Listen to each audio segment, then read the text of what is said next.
Olá, bom dia para você, líder de saúde da sua igreja, profissional de saúde. Esse é um momento muito importante, principalmente nesse momento onde as pessoas estão realmente preocupadas com sua saúde. Um abraço, Pastor Denis, é uma alegria estar aqui. Eu estou aqui para falar do engajamento no ministério pessoal, a importância de um ministério pessoal no departamento de saúde. Você sabe que quando Deus nos deu a reforma de saúde, ele não estava pensando primeiramente em você? Sabia disso? Em Gênesis 12, verso 3, Deus fala para Abraão: Por meio de ti serão benditas todas as famílias da terra. Aqui nós temos um princípio interessante de proclamação do Evangelho. Temos aqui a ideia de que Deus nos usaria para que as famílias da terra fossem abençoadas. Deus nos usaria para abençoar aqueles que não estão ainda no povo de Deus, aqueles que não fazem parte do cristianismo. Essa é uma ideia bem interessante. Uma das maneiras mais comuns que se tem visto das pessoas olharem para a reforma de saúde é como se ela tratasse de proibições alimentares, como se fôssemos nos tornar mais próximos de Deus se a praticarmos e mais distantes dele se não cumprirmos as regras de reforma de saúde. Nesse caso, a reforma estaria principalmente preocupada comigo mesmo, com o indivíduo, não é? Ou com o cuidado da minha saúde. O foco está em mim. Como posso ter mais saúde para me aproximar mais de Deus? Deste modo, a boa alimentação, a prática de exercício físico, eles se tornam algo em si mesmo, que deve ser buscado como prova de santidade e consagração a Deus. É assim que muitas pessoas veem. Então, eu quero que você pegue essa ideia. Reforma de saúde para me beneficiar, Deus me usando para beneficiar os outros, ok? Essas duas ideias, me beneficiar ou benefício dos outros. Para isso eu queria falar um pouco de Ellen White. Ellen White teve a sua visão importante, a primeira visão importante sobre reforma de saúde em 6 de junho de 1863, 2 semanas após a organização da nossa igreja como instituição. Parecia que Deus estava nos esperando nos organizar para revelar uma mensagem importante para nós. E Ellen White então teve essa visão em 1863, mas ela escreve um livro bem importante em 1904. Você conhece esse livro como A Ciência do Bom Viver, 42 anos depois dessa visão que ela teve aí sobre a reforma de saúde. É claro que ela teve outras visões, ela deu vários conselhos antes, mas parar para escrever um livro foi em 1904. Um detalhe, Ellen White tem 7 livros de saúde publicados. Conselhos sobre regime alimentar, Conselhos sobre saúde, medicina e salvação, temperança, mente, caráter e personalidade, volumes 1 e 2, e Ciência do Bom Viver. No entanto, apenas um desses 7 livros não são compilações. Compilações são vários textos que foram escritos por ela em vários momentos e foram colocados no mesmo livro pelo tema.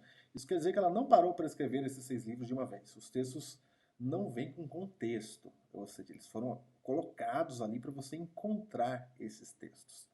Ela vai escrever um livro sobre saúde, parar para escrever apenas em 1904, 42 anos depois da primeira visão, o que mostra que a reforma de saúde ela foi se desenvolvendo também na vida de Ellen White e na vida da igreja naquela época. Um detalhe interessante é que o livro A Ciência do Bom Viver, o único que ela escreveu inteirinho sobre saúde, o título original dele é Ministério da Cura e não Ciência do Bom Viver. Isso é importante porque Ciência do Bom Viver indica aquilo que eu disse no início. Eu estou preocupado comigo, em ter um bom viver, mas Ministério da Cura é diferente. O ministério é serviço.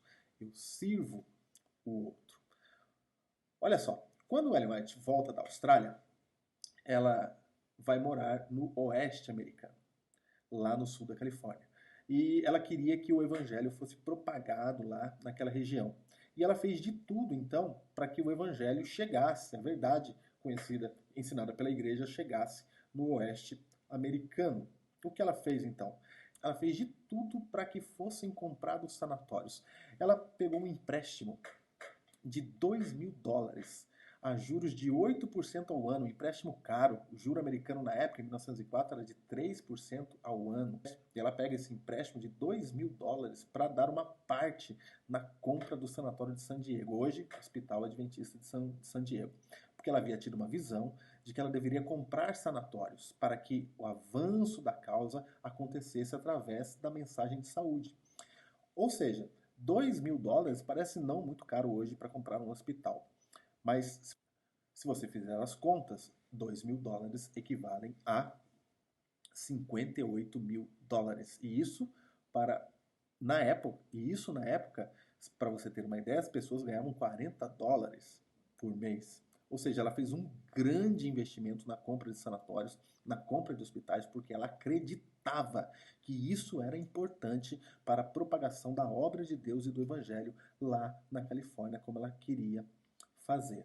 Olha aí, e para arrecadar fundos, então, para comprar esses sanatórios, ela escreveu o livro O Ministério da Cura, ou A Ciência do Bom Viver. O único livro, como eu já disse, que ela parou para escrever sobre saúde. E nesse livro que ela parou para escrever sobre saúde, olha que interessante. Ele tem 43 capítulos, o livro Ciência do Bom Viver. Do capítulo 1 ao 6 são 100 páginas. E ali não fala nada de saúde, nesses 6 primeiros capítulos. Ali fala como Cristo cuidava das pessoas. Do capítulo 7 ao capítulo 16, fala como que deve ser nosso ministério de alívio e cura, como devemos cuidar das pessoas como Cristo cuidou. Isso até o capítulo 16. Do capítulo 17 ao 27, aí sim você tem dicas de saúde. Mas essas dicas são conselhos. Mas essas dicas são muito mais conselhos do que proibições. E apenas 5 desses capítulos falam ali de alimentação. Do capítulo 28 até o 34, ela fala de lar, família. Do capítulo 35 até o 40, ela fala de educação. E os últimos capítulos, até o 43, ela faz um apelo para você cuidar do outro. Me parece que quando Ellen White senta para falar de saúde, o foco dela é falar de uma mensagem não para trazer benefício para mim, para que eu tenha saúde, mas muito mais para que eu tenha o que dizer para aquele que sofre, para aquele que está sofrendo com doenças, para aquele que está com dificuldade, para que eu possa alcançar essa pessoa, para que eu possa falar com ela, para que eu possa então ter um espaço para falar do Evangelho. A mensagem do livro é você se tornar esse ministro pelo outro, por causa do outro. A ideia é a pregação do Evangelho, tem que ver com o evangelismo. A mensagem de saúde é uma ferramenta e não um objetivo final. A ideia não é que eu viva bem, mas que eu ajude a curar para que atinja os corações, a fim de que a verdade seja aceita, a fim de que as pessoas conheçam a Cristo. Ellen White disse o seguinte numa carta enviada em 26 de fevereiro de 1905. Ela diz assim, ó: meu trabalho agora é publicar completamente a luz que o Senhor me deu durante os anos que se passaram. Em meu diário, há milhares de páginas sobre o assunto. Algumas delas são testemunhos pessoais a indivíduos, mas se for necessário, se tornarão públicas. Eu espero que quando esses livros forem publicados, um pouco do peso que hoje eu sinto me seja aliviado, porque o conhecimento da luz de Deus, porque o conhecimento da luz que Deus me deu estará colocado onde as pessoas poderão recebê-lo. Ó, se as verdades que são ensinadas no Ministério da Cura ou Ciência do Bom Viver se tornarem efetivas, um genuíno interesse religioso será manifestado pelos que estão doentes e sofrendo em nossos sanatórios. Embora minha vida possa ter acabado, esses livros vão viver e ensinar a verdade. Os tempos em que estamos vivendo pedem por ações reformatórias.